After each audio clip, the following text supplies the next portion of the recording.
আপনি যেই প্রফেশনে থাকুন না কেন, নিজেকে কন্টিনিউয়াসলি আপগ্রেড করার কোনো বিকল্প নেই। ফর এক্সাম্পল, আপনি সেলসে আছেন।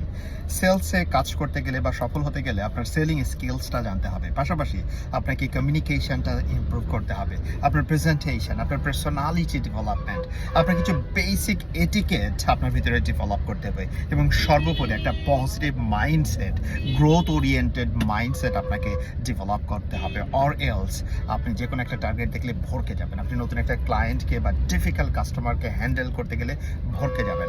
সো আপনার positive mindset, growth oriented mindset থাকতেই হবে সেলসে যদি ভালো করতে চান। একইভাবে আপনি হয়তো কোনো একটা কর্পোরেট জবে আছেন। আপনি যে শার্পনেসটা আপনার শুরুতে ছিল গ্র্যাজুয়েশন শেষ করার পরে বা যখন আপনি জবে ঢুকেছেন তারপরে, যদি ওইটাই আপনার সর্বশেষ পড়াশোনা হয়ে থাকে, তাহলে after 5 years 7 years you will struggle. And 10 ইয়ার্সের পরে আপনার দেখবেন যে আপনি ভোতা হয়ে গেছেন এবং আপনি ওই জায়গায় আর টিকে থাকতে পারছেন না। তাহলে কি করতে হবে? কন্টিনিউয়াসলি নিজেকে আপডেট করতে হবে। সেটা কিভাবে? ট্রেনিংয়ে পার্টিসিপেট করা, পড়াশোনা করা। এখনকার যুগে তো আরও অসংখ্য সুযোগ রয়েছে। আমি বলবো যে we do have different platforms, local, international.